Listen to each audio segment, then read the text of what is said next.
वक्फ कानूनों में किए जा रहे संविधान विरोधी बदलावों के खिलाफ बोलने के लिए खड़ा हुआ हूं। नया मुल्ला प्याज ज्यादा खाता है, परंतु यहाँ तो जो गैर मुल्ला प्याज बहुत खा रहा था और इतना खा रहा था कि आंसू निकल रहे थे गरीब मुसलमान के भी और देश के भी। अपनी कब्र में सोए हुए मौलाना आजाद को फिर से कब्र से सदा देनी पड़ेगी कि ये जो कब्र है वो मेरी कब्र है, ये किसी सरकार की जागीर नहीं है।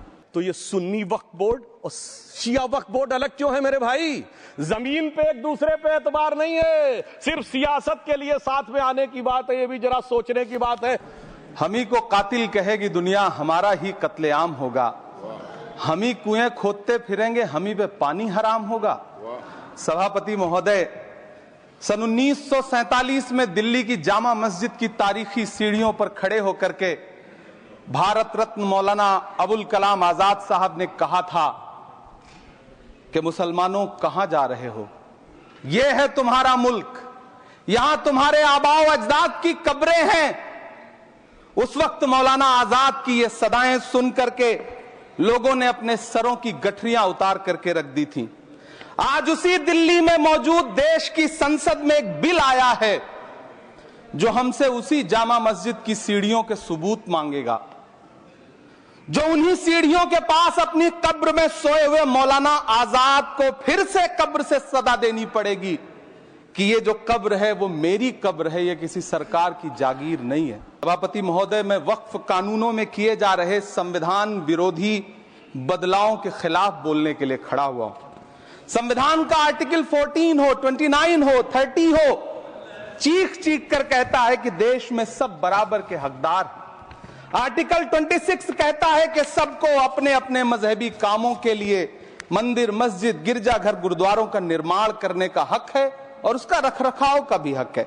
लेकिन डॉक्टर बाबा साहब अंबेडकर के संविधान को हर दिन कुचलने वाली ये सरकार देश के मुसलमानों से नफरत में इतनी अंधी हो गई है कि खुलेआम देश की संसद में देश सरकार के माइनॉरिटी मिनिस्टर साहब और होम मिनिस्टर साहब झूठ बोलते हैं और देश को गुमराह करते हैं। झूठ शब्द असत्य बोलते हैं। जब वक्त के ऊपर हम बात कर रहे हैं, वक्त की रुखसती का वक्त आ गया है और नई वक्त की नई सुबह होने का वक्त आ गया है।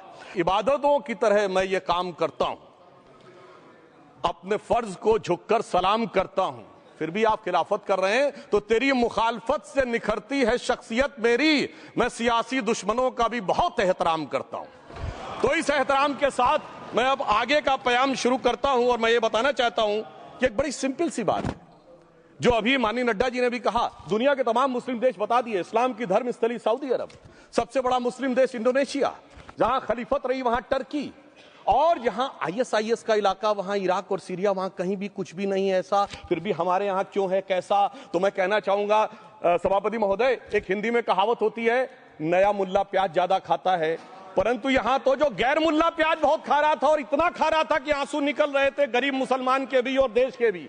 इसलिए मैं कहना चाहता हूं सभापति महोदय, अगर छोड़ दीजिए भारत की बात करिए तो क्या ऐसी कोई शक्ति सिखों के पास है, ईसाइयों के पास है, यहूदियों के पास है, पारसियों के पास है? नहीं है। छोड़ दीजिए, इस्लाम के अंदर आइए। अगर इतना भाईचारा है तो ये सुन्नी वक्फ बोर्ड और शिया वक्फ बोर्ड अलग क्यों है मेरे भाई? जमीन पे एक दूसरे पे एतबार नहीं है, सिर्फ सियासत के लिए साथ में आने की बात है। ये भी जरा सोचने की बात है। और जो अकलियतों में भी अकलियत हैं, आगा खानी है, बाकी हैं, जो बोहरा हैं, उनकी तो कोई गिनती नहीं है।